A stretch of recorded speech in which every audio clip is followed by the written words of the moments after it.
Hello, Imhotep, and welcome. I'm Mog Morgan, and this is the Egyptian Magic Podcast. I'm reposting something I recorded for a tantric group known as Amukos on the Carla's or Lunar days, which is very similar to material you might find within Egyptian magic. So I thought it would be of interest to have this introduction and background material. Here you go. Anyway, Adesh Amukos. Short broadcast going live today, bit of an experiment, and the topic is a topic that I'm kind of interested in. A lot of magical people, a lot of tantric people are interested in our tradition, and I've been kind of thinking about it a lot lately and working with that, which is the topic of the Carlas, which may be a bit unfamiliar. It'll be very familiar to some and not at all familiar to others, but hopefully I'll just state the obvious and explain that.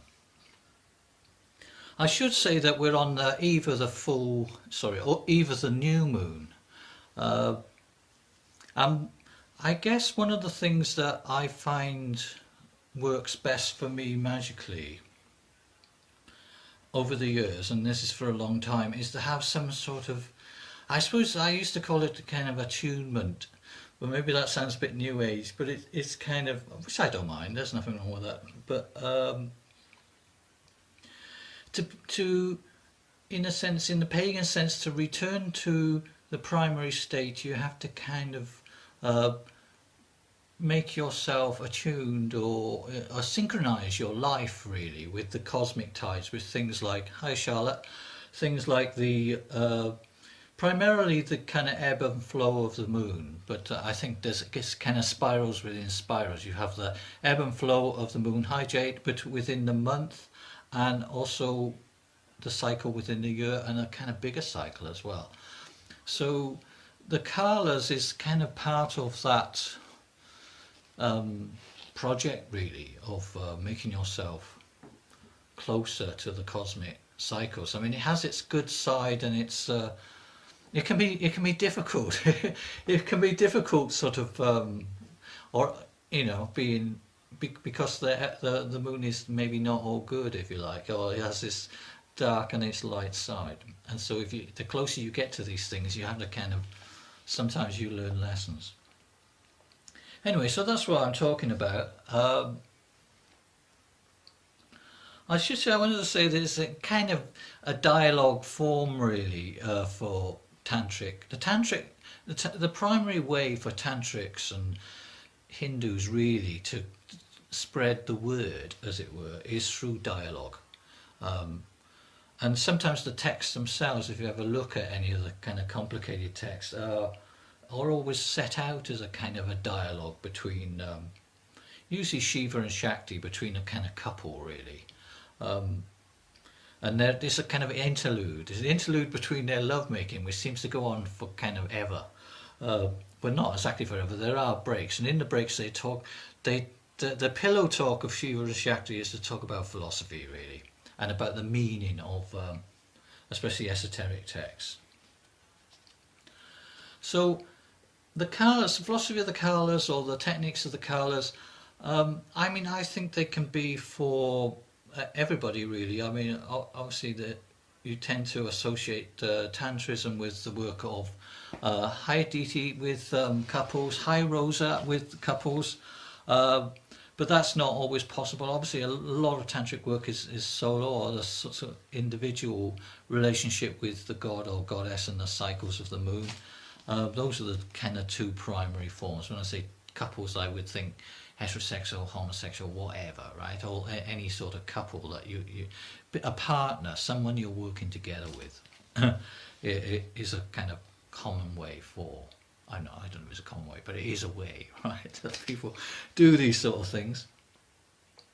Okay, so the Carlas, I should say as well that a lot of these ideas, this is the kind of the Carlas, you would find echoes of this in older systems, in older magical systems, such as the one of ancient Egypt, and that might surprise people, but really that's any culture that has a kind of lunar aspect to it, a lunar calendar, is going to have an esoteric philosophy of the body, and the connection with the with the cycle of the moon. So, and that's maybe an area. It's funny. It's very strange how the two sides correspond. I mean, we're just at the end of one cycle now and beginning of another. And the picture I've got, I don't know, on the screen behind me, is of 2 feet, 2 feet of the goddess, really. And maybe you wouldn't associate the feet so much with goddesses, although there's a surprising lot of esoteric lore connected with this particular day. So we're just on the eve now of a new cycle of new moon. So, if what I suppose the idea is, it may be it might inspire you, or you might dream about this, or you might incorporate it in your magical work in some way and feed back, right? That's the idea as a group, as a collective. The idea of kind of going live is to kind of pull us together and share ideas, so that we kind of, at least we dream together, and in some sense, and that's quite nice. Anyway, the term Carla, which I'm not really able to type this on screen, maybe, but it was, in English it would be spelled Kala, so just Carla, but it's a long A at the end, but we won't worry too much about that. In the kind of saved version of this, I put some of the text up. I should say that I'm not really, although I've studied this sort of text, my approach tends to be not so textual. It's more kind of just jump in at a deep end and try things out, which seems like the way to go, really. Anyway, Carla means just simply a part, a piece of something. Now, if in the Western mystery tradition, magical tradition, a lot of us were introduced to this, first heard about this concept from a magician called Kenneth Grant. In several of his books he writes about the magic of the Carlas. And he interprets Carla as being a lunar perfume, a lunar scent of some sort, which, I don't know, I mean, it's the sort of thing you might want to check, but it's not an unusual, it's not a ridiculous idea, actually. It's quite an interesting idea that the different parts of the month may be associated, especially some of these days. And I should say, when I'm talking about parts of the month, I'm also talking about things that happen within your body on certain days, especially, I mean, the theory is mostly derived from the observation of the bodies of women, but I think we could say that it seems to affect everybody in a way. And certain days have certain scents or perfumes associated with them, and that's kind of an interesting idea. Now, you would encounter it, one of the best sources, I think, on this sort of stuff, you'll find in Hindu erotic texts, in fact, are the clearest. Although they're not strictly speaking magical texts, some of the ideas in there are kind of quite clear. And they use a cycle of the moon which is of 30 days, which is as the base cycle. Now, I know there are other kind of schemas in operation, but the 30-day cycle, so 2 halves of kind of 15 days each, is a kind of useful way of looking at this. And we're just at the beginning of the light half now, or it's later on this evening. Now, as I say, the book that I should say, Kenneth Grant's book, is Outside the Circles of Time, if you're kind of interested. Someone just told me that's the book that it's in. He says that, it's the meaning of Carla is related to parts of the body, to kind of actual tissues of the body, of which in the Ayurvedic medical system, which is kind of related to the tantric stuff that we do, there are 8 dhatus, or parts of the body, things like bone and muscle and flesh and stuff like that, you know, all the different, 8 basic parts of the body. So I think, and given that in Ayurveda you tend to analyze everything in terms of smell, in terms of fragrance, and one way or another, the idea that the different parts of the bodies, 8 of them, 2 times 8, obviously 16, can give you a certain fragrance. That's not a bad idea, really. It's not a bad clue. Anyway, they're usually said to be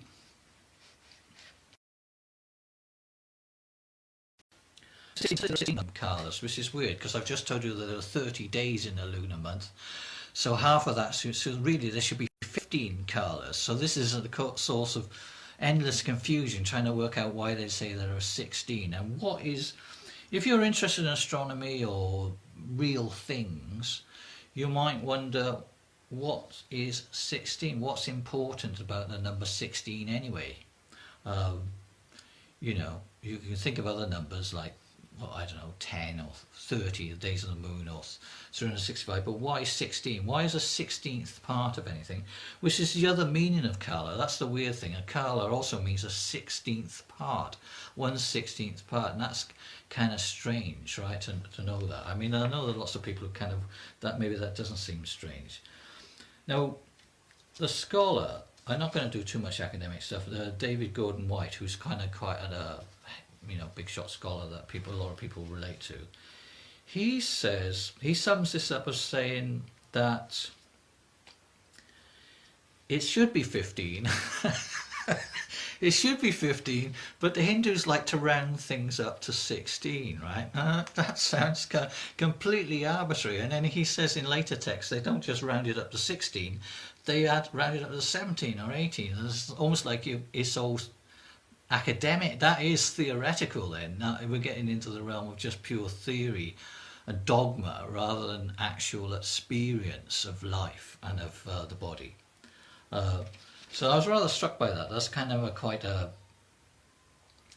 strange idea. Obviously the 16th Carla is also thought to be like the whole, the 15 considered as a whole, like the epitome.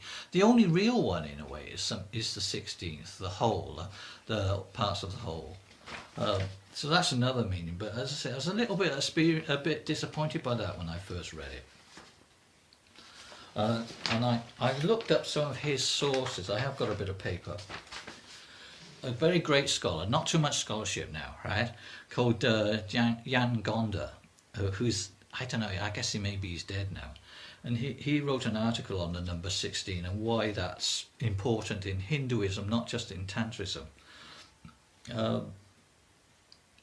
He also tells us, as we're going to get a little bit onto sexual magic with this gets us, because it's on the body, it's going to get us into body magic and then it's going to get us into sexuality. He starts by telling us the word yoni, which you know what that means.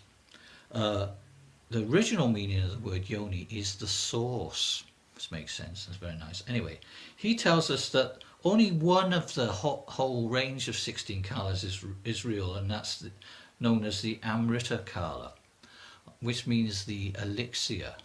So it's almost like a potion that's a collection of all the different Carlas together, is also considered as a Carla in its own right. It's a kind of magical thing. It's like the Philosopher's Stone, if you like. And this is the bit that endures when all the other parts come and go. The term, he suggests a term, it's a bit like baker's dozen. I don't really know what a baker's dozen is, but he says a baker's dozen. I don't know, I think a baker's dozen is like not 12, it's an extra one, you get a bit more. You don't get 16, maybe you get 13 in a baker's dozen, I'm not sure. But 16 is a very common collective number in Hinduism, and some say it goes way back before, like into prehistory, really, into the Stone Ages. I suppose you say a Stone Age culture, the Indus Valley culture, where they tended to count in a number system which went 2, 4, 8, 16. So in a way, Tantra Hinduism as well, it incorporates a lot of very, very old ideas within itself.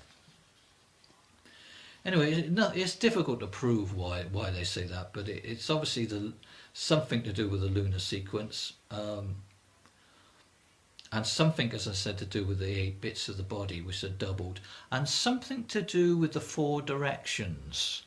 So if you get a god and a goddess at each of the 4 directions, that will give you whatever it is. Well, 4 by 4. 4 by 4 directions, if you like. Each direction can itself split into a further 4 will give you the 16. And that was a common way of thinking in the ancient world. So it's not a completely theoretical idea. The idea of cardinality, of orientating yourself to the 4 directions, that's quite important in the psychology of how you practice magic. Anyway,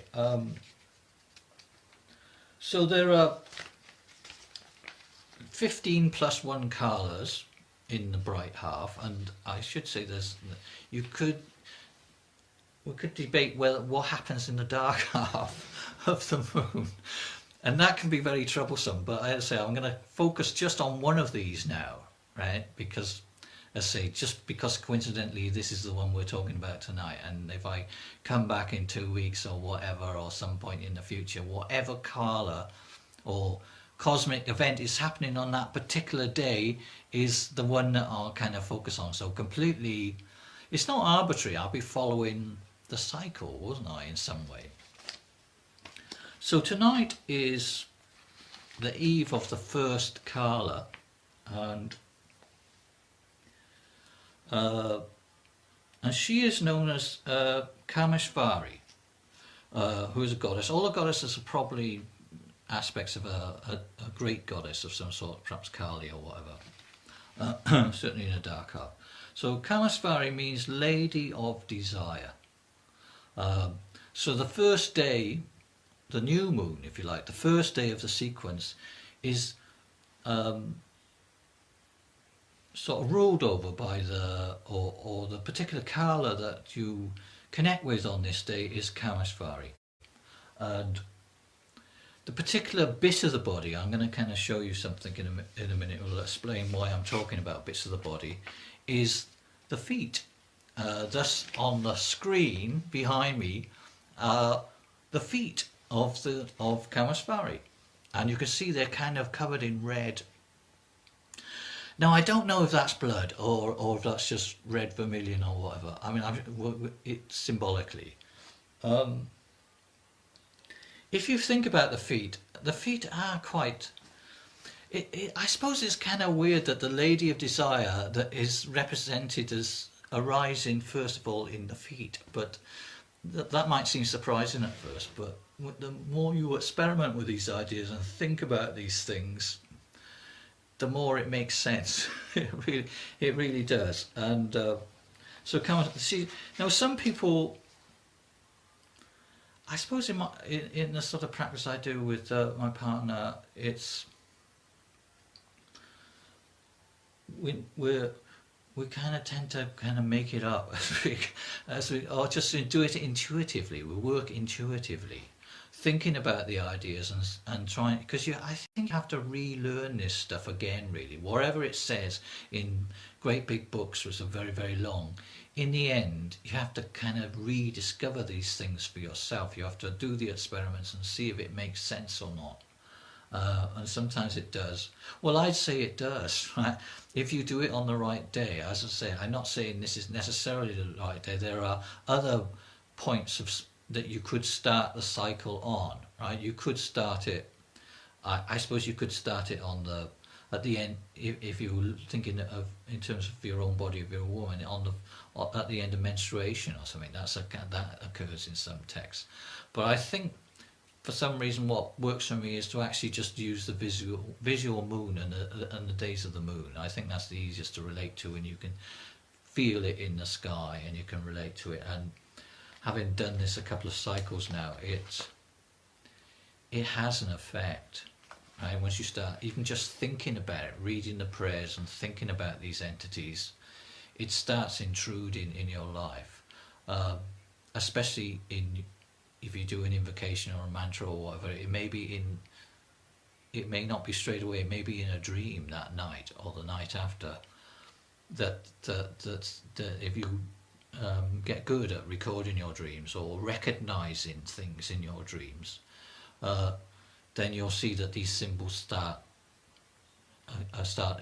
you know, erupting into dreams really. But she does have a mantra. I'm not sure if I can. There are lots. Kamaspari has several mantras, several versions of the mantras depending on the cult, I think. And I'll tell you a source you can find online from looking at that has got also some of the mantras recorded, if that is the way you like to approach things from long mantras. Long mantras, in my opinion, they're songs really. They're phonic invocations of a deity. So each one has a particular way of singing them or chanting them or whatever. And that's probably the secret of it. I mean, obviously, from your guru, they're going to give you in a certain way, but quite often the way they do it, it'll be in a book anyway. And you can kind of, you know, so I looked at this and I must say we didn't use a mantra a lot in the word, but I thought I'd look at it and work out how I would say it. So I know the first bit, right? How you do this. It goes, Om Kamaspari Kam, which is almost a mantra in its own right. Om Kamaspari Kam. A whole bunch of people doing that. It's great. Om Kamaspari Kam, Siddhasvari Swaha, Om Fat Swaha, Om Hrim Guru Swaha. I'll try it again. Om Kamaspari Kam, Siddhasvari Swaha, Om Fat Swaha, Om Hrim Guru Swaha. Anyway, that makes a song. So that's a mantra, if you like mantra stuff, and there's probably all sorts of secret stuff in there.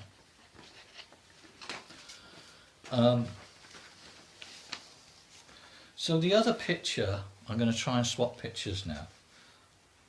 This is where it all goes wrong. Oops. Ah, there you go. You've probably seen this picture before, or something like it. It's a bit stylized.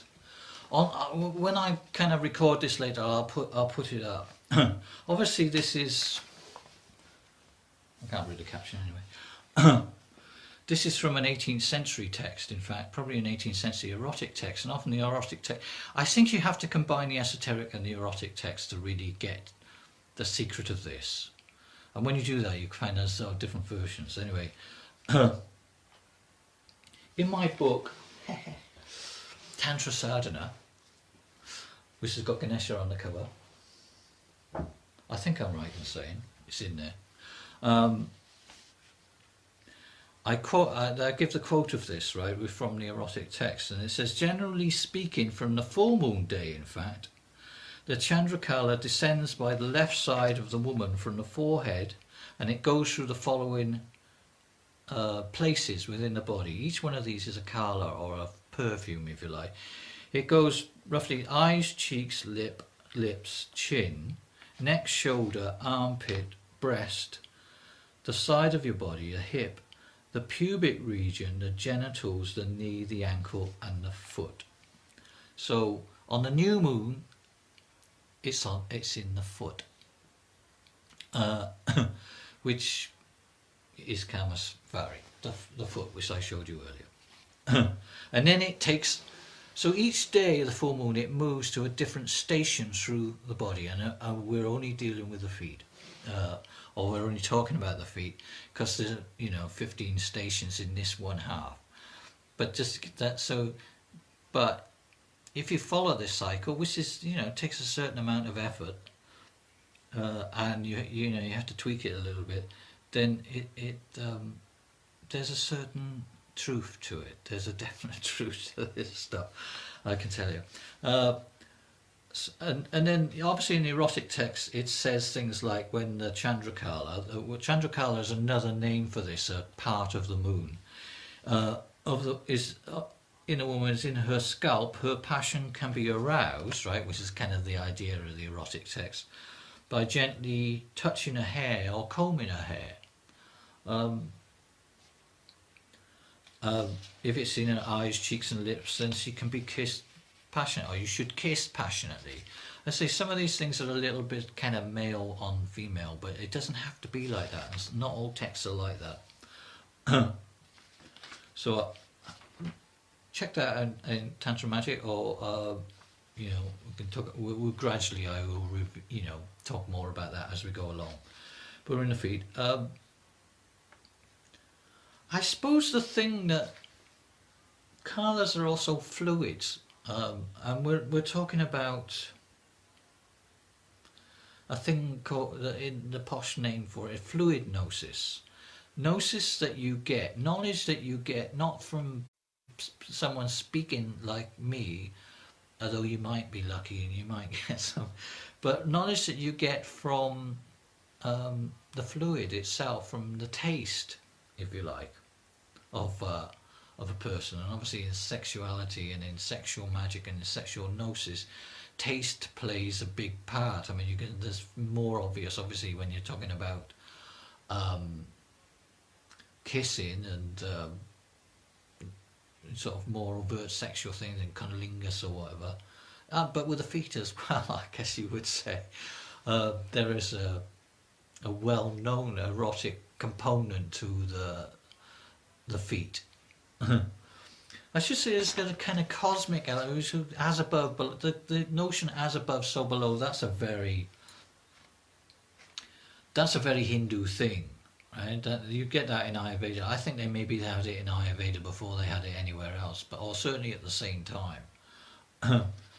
That idea. And so we're talking about a person's body, but obviously they have a notion that the goddess Kali or Kamaspari or whatever, she doesn't just exist, she exists in the stars, like the goddess knew it. She's kind of lying down across as the Milky Way, really.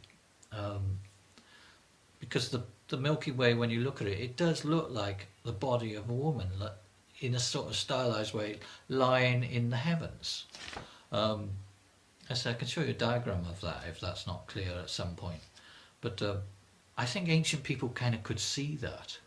They could see that the Milky Way is a body. And so in terms of the body and the cycle of the year as the greatest cycle, when creation is finished, when the goddess has finished creation, her creative fire, it kind of dies down and it subsides into her feet, into her left foot, into her toe in fact, and it kind of lies there dormant until it's aroused and burns its way through the entire universe and through the entire body, which gives rise to quite an interesting purification exercise. Anyway, so that's the kind of stuff that I'm talking about.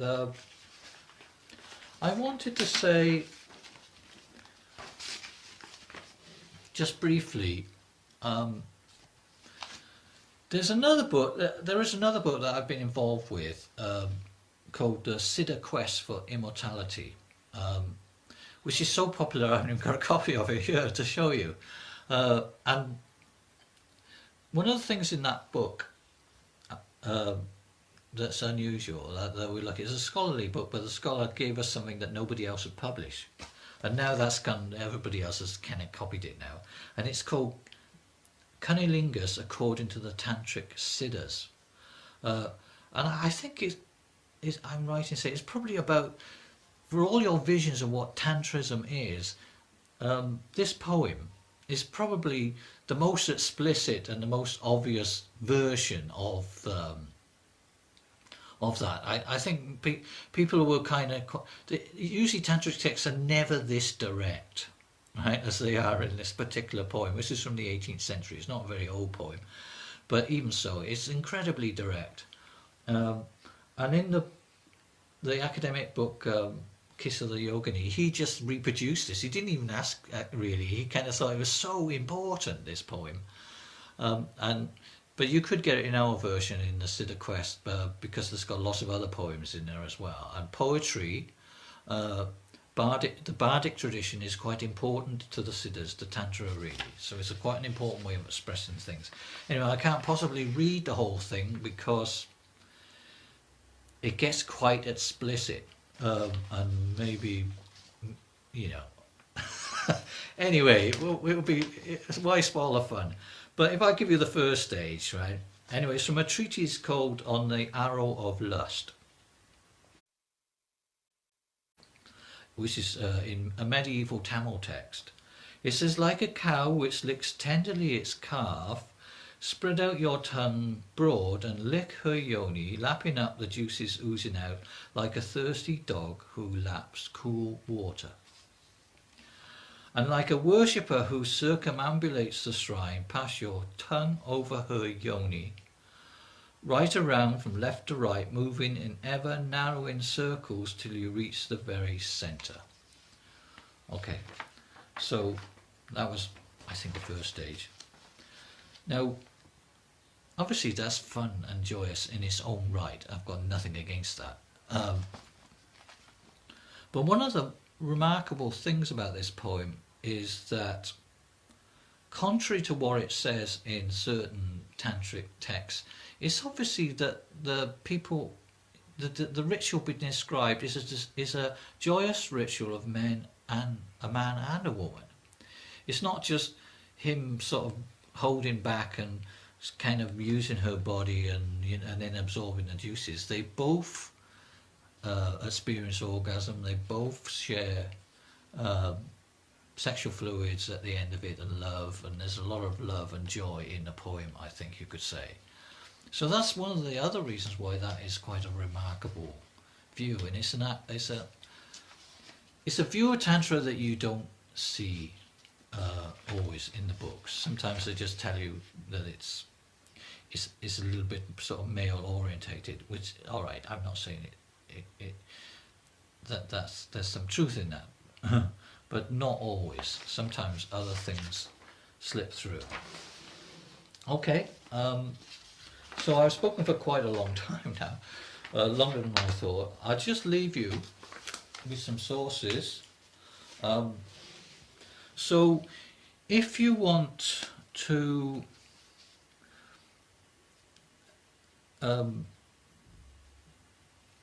do some homework or whatever, on Mike McGee's site, on Lokanash's site, Shivashakti.com, which is a huge resource of text, you'll find a document online there called the Nityas,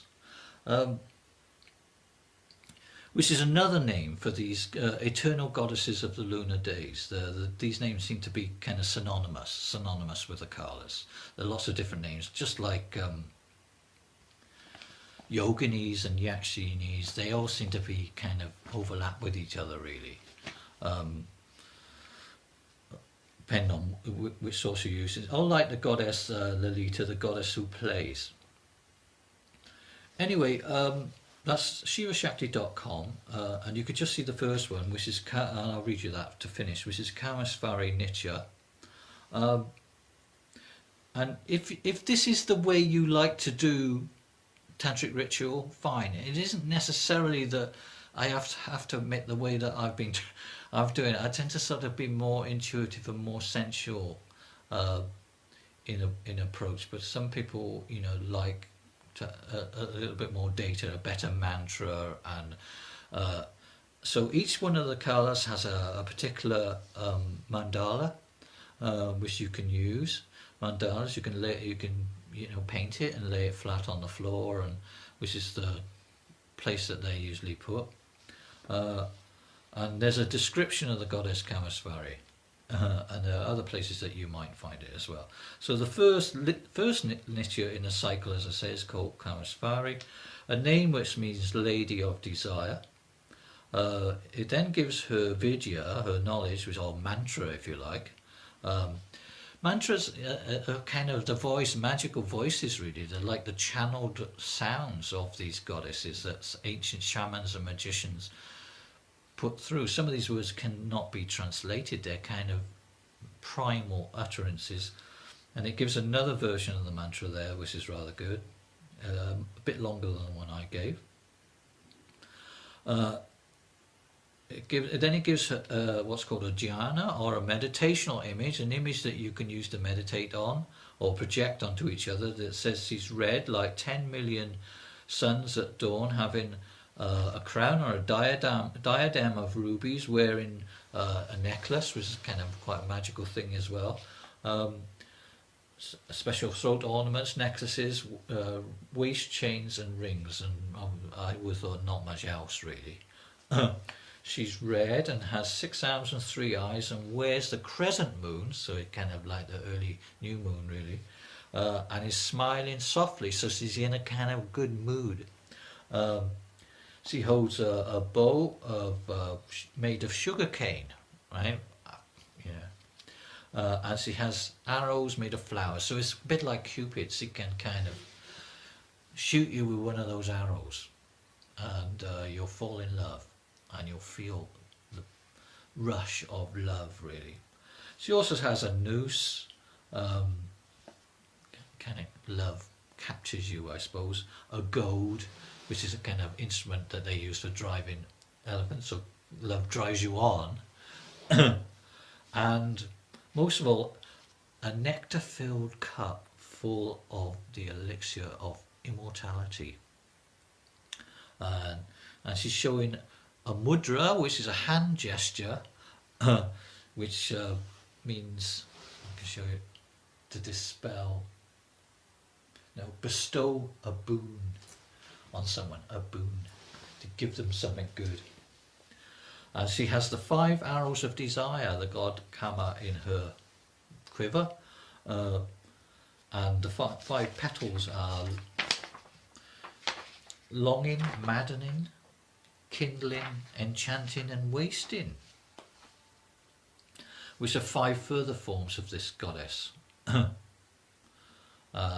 it also gives you kind of an esoteric interpretation of the mantra, which is very, very interesting.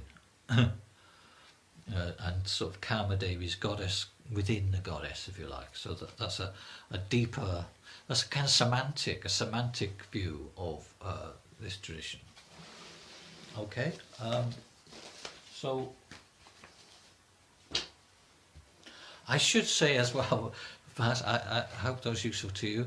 In one of the books, which I've forgotten which, because they have the unnilingus according to the Tamil Siddhas, I couldn't resist but write the kind of reply to that. And you can write your own version. That's, if you express this in poetry, write your own versions of these things as a poem, which would be a kind of quintessential tantric thing to do.